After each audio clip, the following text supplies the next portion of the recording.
ये आकाशवाणी रायपुर है। प्रादेशिक समाचार बुलेटिन के साथ मैं वैशाली गुलाब।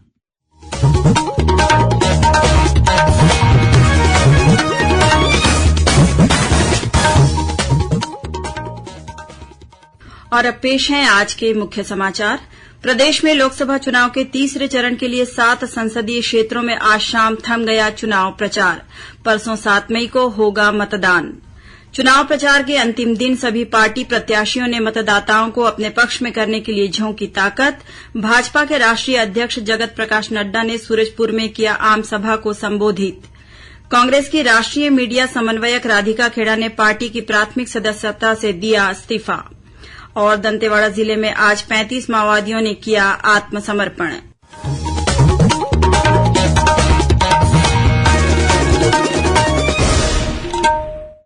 अब समाचार विस्तार से। प्रदेश में लोकसभा चुनाव के तीसरे चरण के तहत रायपुर सहित 7 संसदीय क्षेत्रों में आज शाम चुनाव प्रचार थम गया। इसके बाद अब प्रत्याशी घर घर जाकर जनसंपर्क करेंगे। राज्य की 7 लोकसभा सीटों रायपुर, दुर्ग, बिलासपुर, कोरबा, जांजगीर चांपा, सरगुजा और रायगढ़ में परसों 7 मई को मतदान होगा।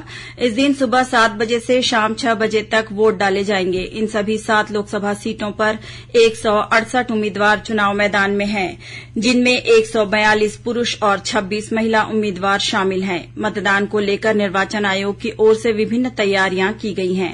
इन मतदान केंद्रों में सुरक्षा बलों की करीब 202 कंपनियां तैनात की गई हैं। राज्य में चुनाव प्रचार के अंतिम दिन आज विभिन्न राजनीतिक दलों के प्रत्याशियों ने मतदाताओं को अपने पक्ष में करने पूरी ताकत झोंकी।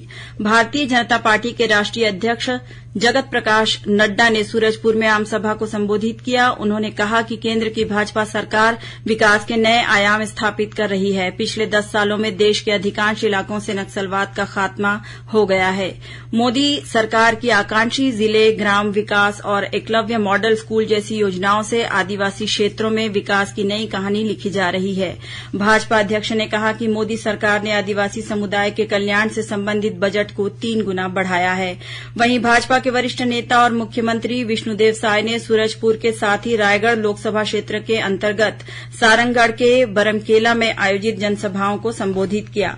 उधर प्रदेश के पूर्व मुख्यमंत्री भूपेश बघेल ने सक्ती जिले के मालखरौदा में कांग्रेस प्रत्याशी के पक्ष में चुनावी सभा ली।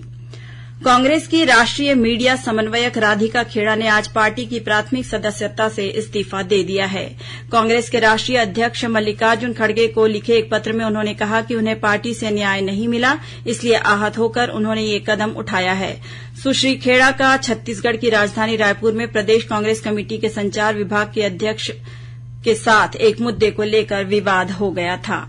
इस बीच भाजपा के वरिष्ठ नेता और मुख्यमंत्री विष्णुदेव साय ने रायपुर स्थित भाजपा कार्यालय में आयोजित पत्रकार वार्ता में कहा कि चुनावी सभाओं के दौरान जिस तरह विभिन्न वर्गों का स्नेह मिल रहा है, इससे वे आश्वस्त हैं कि भाजपा को सभी सीटों पर सफलता मिलेगी। उन्होंने कहा कि लोकसभा चुनाव प्रचार के दौरान भारतीय जनता पार्टी के नेताओं और कार्यकर्ताओं ने केंद्र की मोदी सरकार की पिछले 10 वर्षों की उपलब्धियों और राज्य की भाजपा सरकार की मोदी की गारंटियों को पूरा करने की पहल को जनता के बीच पहुंचाया है। श्री साय ने कहा कि विकसित भारत और विकसित छत्तीसगढ़ को लेकर भाजपा का विजन पूरी तरह स्पष्ट है। मुख्यमंत्री ने कहा कि विधानसभा चुनाव के दौरान जनता ने प्रधानमंत्री की गारंटी पर भरोसा करके भाजपा को सरकार बनाने का अवसर दिया है। ऐसे में वे आने वाले समय में विभिन्न वर्गों के लिए शुरू की गई योजनाओं को पूरी तरह से लागू करेंगे। पत्रकार वार्ता में भाजपा अध्यक्ष किरण सिंहदेव भी मौजूद थे। वहीं एकात्म परिसर में आयोजित पत्रकार वार्ता में भाजपा के राष्ट्रीय सचिव मनजिंदर सिंह सिरसा ने कांग्रेस पर सिखों के कथित नरसंहार का आरोप लगाया। उधर रायपुर के कांग्रेस भवन में आयोजित पत्रकार वार्ता में कांग्रेस के प्रदेश अध्यक्ष दीपक बैज ने कहा कि कांग्रेस और इंडिया गठबंधन के प्रति मतदाताओं का रुझान बढ़ा है। वे कांग्रेस की 5 न्याय गारंटियों के साथ जनता के बीच पहुंच रहे हैं। साथ ही महालक्ष्मी योजना के जरिए कांग्रेस की न्याय योजना की जानकारी लोगों को दी जा रही है। उन्होंने आरोप लगाया कि इस चुनाव में भाजपा को छुपा हुआ एजेंडा आरक्षण खत्म करने का है। इसी तरह प्रदेश कांग्रेस भवन में आयोजित पत्रकार वार्ता में प्रदेश कांग्रेस कमेटी चिकित्सा प्रकोष्ठ के प्रदेश अध्यक्ष डॉक्टर राकेश गुप्ता ने आयुष्मान योजना के क्रियान्वयन पर सवाल उठाया। उन्होंने कहा कि कांग्रेस शासन में प्रदेश में लोगों को स्वास्थ्य सुविधाएं सुचारू रूप से मिल रही थी, वहीं भाजपा की सरकार ने आयुष्मान योजना के तहत भुगतान की उचित व्यवस्था नहीं की है, इससे मरीज परेशान हो रहे हैं। उन्होंने आरोप लगाया कि आयुष्मान योजना में 350 करोड़ रुपये का भुगतान निजी अस्पतालों को किया गया है, लेकिन आईएमए की ओर से जारी बयान में बताया गया है कि इस तरह का भुगतान नहीं किया गया। इस तरह आयुष्मान योजना में अनियमितता का अंदेशा है। प्रादेशिक समाचार आप आकाशवाणी रायपुर से सुन रहे हैं। छत्तीसगढ़ की खबरों से है आपका वास्ता और खबरों की विश्वसनीयता से है हमारा वास्ता। आकाशवाणी समाचार रायपुर के प्रादेशिक समाचार बुलेटिन के साथ ही हमारे समसामयिक कार्यक्रम आप रेडियो के अलावा अपने मोबाइल पर भी सुन सकते हैं। आकाशवाणी समाचार फेसबुक, ट्विटर और यूट्यूब पर भी उपलब्ध है। हमारा Facebook page Chhattisgarh news on AIR, Twitter handle CGAIR news और हमारा यूट्यूब चैनल है छत्तीसगढ़ AIR न्यूज। तो अब रेडियो के साथ ही आपके मोबाइल के जरिए भी हम पहुंच रहे हैं आप तक। छत्तीसगढ़ की हर खबर के लिए सुनते रहिए आकाशवाणी समाचार। और अब आगे बढ़ते हैं बाकी के समाचारों की ओर। दंतेवाड़ा जिले में आज 35 माओवादियों ने आत्मसमर्पण कर दिया है। इनमें से 3 माओवादियों पर इनाम घोषित था। बस्तर रेंज के पुलिस महानिरीक्षक सुंदर राज पी ने बताया कि लोन वर्राटू अभियान से प्रभावित होकर इन माओवादियों ने आत्मसमर्पण किया है। भैरमगढ़, मलांगेर और कटेकल्याण एरिया कमेटी में सक्रिय इन माओवादियों ने दंतेवाड़ा रेंज के पुलिस उप महानिरीक्षक कमलोचन कश्यप, सीआरपीएफ के पुलिस उप महानिरीक्षक विकास कठेरिया और दंतेवाड़ा के पुलिस अधीक्षक गौरव राय के समक्ष आत्मसमर्पण किया। इन सभी माओवादियों पर रोड काटने और पर्चे लगाने सहित विभिन्न गतिविधियों में शामिल रहने का आरोप है। उन्होंने बताया कि इन सभी माओवादियों को राज्य सरकार की पुनर्वास योजना के तहत 25-25 हजार रूपये की प्रोत्साहन राशि तथा पुनर्वास योजना के तहत मिलने वाले सभी प्रकार के लाभ दिए जाएंगे। गौरतलब है कि लोन वर्राटू अभियान के तहत अब तक 180 इनामी माओवादी सहित कुल 796 माओवादी आत्मसमर्पण कर समाज की मुख्य धारा में शामिल हो चुके हैं। प्रदेश के 7 संसदीय क्षेत्रों में 7 मई को होने वाले मतदान को लेकर मतदान दलों की रवानगी का सिलसिला आज से शुरू हो गया है। इसी कड़ी में गौरेला, पेंड्रा, मरवाही जिले के कलेक्टर और निर्वाचन अधिकारी लीना कमलेश मंडावी ने कटघोरा के लिए 226 मतदान दलों को हरी झंडी दिखाकर रवाना किया। प्रदेश के अन्य संसदीय क्षेत्रों में मतदान दलों को कल रवाना किया जाएगा। गर्मी के मौसम को ध्यान में रखते हुए मतदान केन्द्र के लिए रवाना होने वाले मतदान दलों को मेडिकल किट भी दिया जा रहा है। इसमें 13 जरूरी दवाइयों के साथ ही ORS पैकेट्स भी शामिल हैं।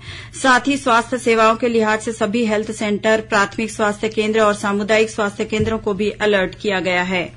इस बीच मौसम विभाग की ओर से मतदाताओं के लिए परामर्श जारी किया गया है। इसमें कहा गया है कि बुजुर्ग मतदाता सुबह 10 बजे तक या शाम को 4 बजे के बाद मतदान करें। इससे तापमान का शरीर पर ज्यादा असर नहीं होगा। वहीं मतदान के पहले तरल पेय का सेवन करें। इसके साथ ही अपने साथ शुद्ध पेयजल रखें, जिससे थोड़ी थोड़ी देर में पीते रहें। इस तरह मतदान केंद्र जाते वक्त शरीर को अच्छी तरह से ढक लें। धूप में ज्यादा देर खड़े नहीं रहें और हो सके तो छाया में रहें। जगदलपुर के किरंदुल विशाखापट्टनम रेल लाइन पर आज सुबह आंध्रप्रदेश के बुडवारा और शिवलिंगपुरम के बीच भूस्खलन के कारण एक बड़ा सा पत्थर रेलवे ट्रैक पर आ गिरा था। इस हादसे में मालगाड़ी की इंजन पटरी से उतर गया था, जिसके कारण इस मार्ग पर आवागमन ठप हो गया था। इस वजह से विशाखापट्टनम से सुबह किरंदुल आने के लिए निकलने वाली पैसेंजर ट्रेन को रोक दिया गया था। जगदलपुर के रेलवे स्टेशन अधीक्षक MR नायक ने बताया कि इस मार्ग पर कुछ समय के लिए यातायात बाधित हो गया था, लेकिन ART और मजदूरों ने मौके पर पहुंचकर पत्थर को हटा दिया, जिससे अब इस मार्ग पर रेल यातायात फिर से बहाल हो गया है। रायपुर जिला प्रशासन द्वारा 1 दिवसीय अपना बूथ जानो अभियान चलाया गया। इसके तहत मतदाताओं ने अपने मतदान बूथ पहुंचकर व्यवस्था का अवलोकन किया। जिला निर्वाचन अधिकारी और collector doctor Gaurav Kumar Singh forest colony और BP पुजारी स्कूल मतदान केंद्र पहुंचे। साथ ही सभी विधानसभा के ARO भी अपने मतदान केंद्र गए और आवश्यक जानकारी ली। इस बार मतदान केंद्र में मतदाताओं के लिए नींबू पानी और पीने के पानी की व्यवस्था की गई है। वहीं मतदाताओं के बैठने के लिए बेंच लगाए गए हैं। और अब कुछ खबरें संक्षेप में। भिलाई स्टील प्लांट के SMS 3 में बीती रात आग लग गई। फायर ब्रिगेड की टीम ने मौके पर पहुंचकर आग पर काबू पाया। राजनांदगांव में पुलिस ने ठगी करने के आरोप में 4 लोगों को गिरफ्तार किया है। इनके पास से सोने चांदी के जेवरात बरामद किए गए हैं।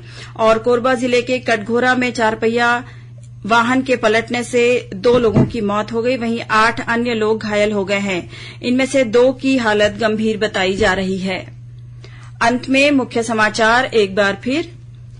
प्रदेश में लोकसभा चुनाव के तीसरे चरण के लिए 7 संसदीय क्षेत्रों में आज शाम थम गया चुनाव प्रचार। परसों 7 मई को होगा मतदान।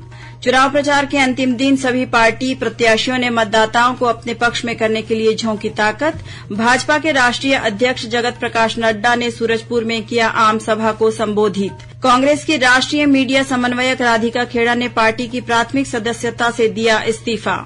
और दंतेवाड़ा जिले में आज 35 माओवादियों ने किया आत्मसमर्पण। इसी के साथ प्रादेशिक समाचार बुलेटिन समाप्त हुआ। नमस्कार।